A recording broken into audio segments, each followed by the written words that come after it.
taking action because they want to make sure they know every single thing that they're going to have to do.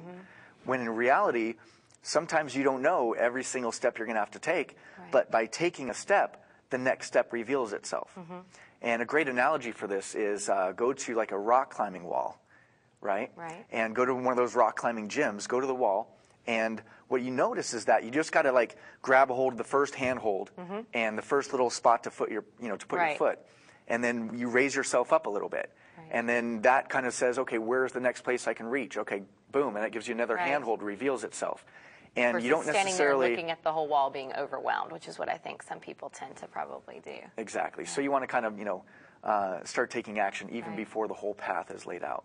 Great. Well, also in chapter 4, I know you talk with Jack Canfield, and a lot of people know who that is from the Chicken Soup from the Soul series. And one of the things it talked about in chapter 4 that sounded new to me. I mean, it makes complete sense, and it was this idea of self-esteem and the advantage that you can have from having, your bucket full with your self-esteem, so that when, that gets chipped away, you still got a lot left. And was that a challenge for you when you were putting this book together? I mean, did you have moments where you really had to dig deep with, into having the self-esteem to continue? I'm sure there were challenges that you faced.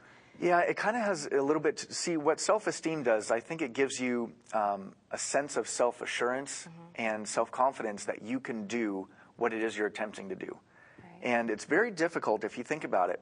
If somebody really wants to achieve something or accomplish something, but they don't believe they can do it, it's going to be a rough road. There's an old saying, whether you think you can or think you can't, you're right. And so having self-esteem gives you belief in yourself that you really are enough, that you really can do what it is that you're attempting to do, because without that, it's going to be a rough journey. So self-esteem just kind of helps give you not even just the ambition, but the self-belief that you can actually do it, because without the belief in yourself and the faith that you can achieve it, it's going to be hard to get yourself to do what you're going to have to do.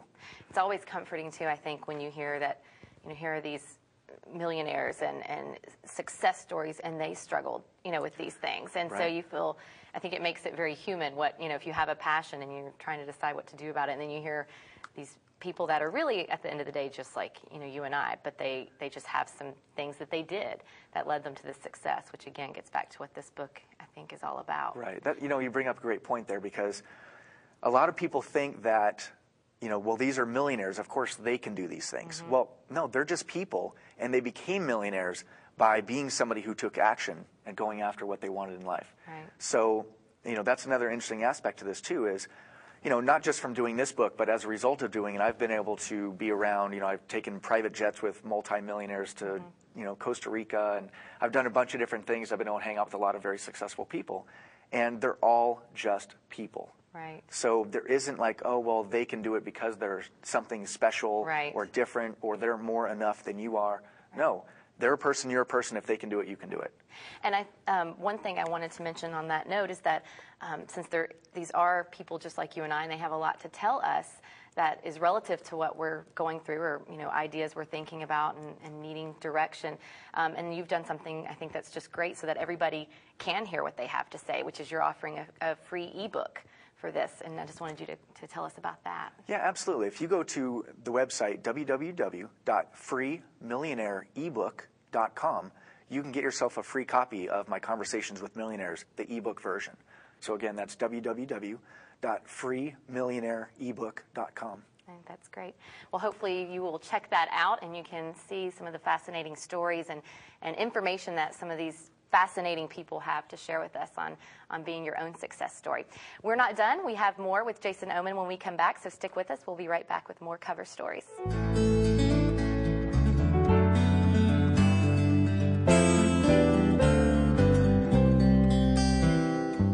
Hi, and we are back with Cover Stories, and we are continuing our conversation with Jason Oman, who is the best-selling author of Conversations with Millionaires. And Jason, so far we've covered some great material, and I just want to keep talking about the book and just some things that I thought were really interesting. I know in Chapter 7 you talk with Michael Gerber, and one of the things that, again, makes sense but seemed like new information to me, which was when you're getting into a business, you should be thinking of how to sell it. And that people get kind of stuck because they get into it and they've never thought about that.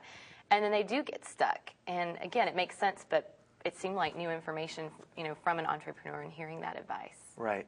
It's funny, like if you think of FedEx or UPS, can you imagine the owner getting in the truck and going and delivering all the packages themselves? I mean, Right. we're talking tens or hundreds of thousands of packages every day. Right. Right? So the big mistake that a lot of people do, that a lot of people make, is they get involved with a business that they know everything about, so the business revolves around them, and they are the business. Right. Instead of having a separate business that runs on its own, and they work on improving that business. They work on making that business better. Kind of look at it like, like a car. So, if you're going to improve your car, you're going to soup it up. You're going to make it more powerful. You're going to make the suspension better, whatever the case may be, so that the car is improved, but it's separate from you. And in fact, you can even have somebody else hired as a driver to go take that car and race it, right? Right. So the whole idea is you want to build a business